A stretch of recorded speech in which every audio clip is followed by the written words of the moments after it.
In this video, you will hear parts of a conversation with Andy Derby on how to begin work on my St. Lawrence skiff. I need advice. Hello. This call is being recorded. Yeah. Hey, Andy. This Hey. sounds a little bit better now, for sure.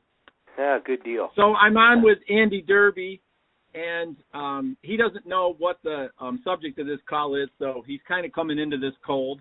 I thought it might be a little bit better that way. So I was out in the skiff the last couple of days, out in the boat shed looking at the skiff, and I started to think about, what we had talked about before.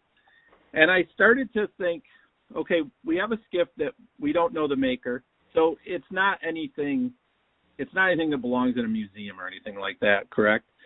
Right. So do I really want to restore that skiff, or should I copy that skiff? Because let's go through what we got to replace.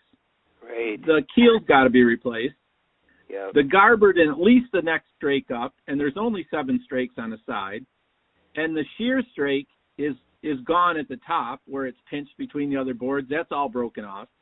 Mhm. And we know there's other strakes that have a problem. All the ribs are bad.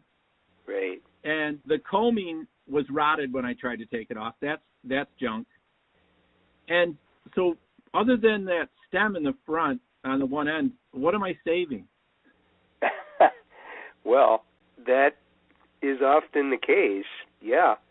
Well, I'm just saying you're making a good case for, saving the boat to measure and maybe picking up whatever patterns and starting new. And the other thing is, if you're going to use the boat, well, the wood's so old, it tends to be somewhat lifeless.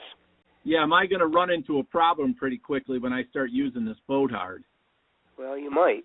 So here's my thought. Now, I've never built a boat from scratch before, so for me to grab a set of plans and build a boat would be a pretty daunting task. And I'm thinking that if I copy this boat, where instead of taking it apart and trying to save each piece, I take it apart and not destroy the pieces, but not worry about what I'm doing to them while I'm doing it. Then I've got the strakes. I've got a pattern for all the strakes and everything. Mm-hmm. And if I already have the stations and I have these patterns, can I a lot more easily build a boat that's a copy of the original? So as you can see from listening to this conversation so far, Andy is a good listener as I try to justify everything that's gone through my head. So let's continue.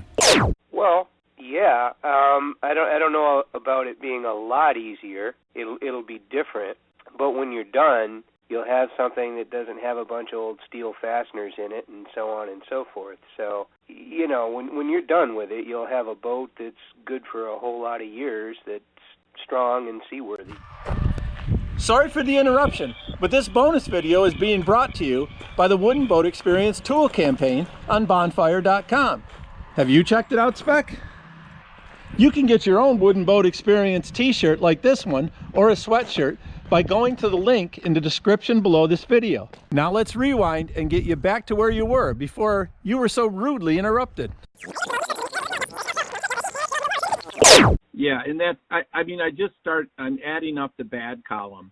Right. And the good column is, I love the boat. It's a well-built boat, so it's obviously somebody that knew what they were doing. Yep. So that's in the good column, but the bad just the list keeps getting longer and longer, and I'm starting to figure out how many pieces am I actually going to transfer over. Yeah, well, that happens a lot of the time, The one sailboat that we worked on years ago, it started out as a bad keel, and eventually the decision was made to just build a whole new boat, and then, kept some of the rig and some of the other parts, but there is a point where it just becomes too labor-intensive to be worthwhile. I would say also do some reading up on lap strake construction, and, you might be able to just take the lines from the boat without having to tear the boat completely apart, sort of shore the boat up and get your lines proper. There's a bit of work to lofting, but it's fun to do.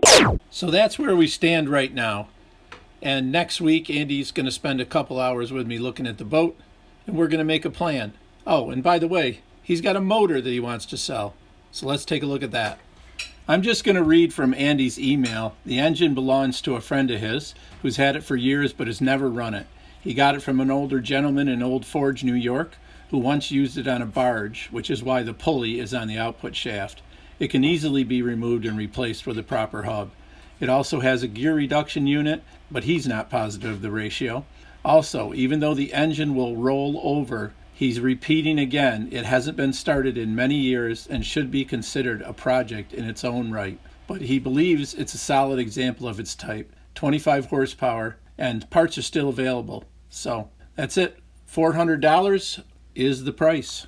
Andy's email is down below in the description, along with the Bonfire shirt campaign link, so don't forget about that. That's it for episode 15.5, and I'll see you guys on Friday.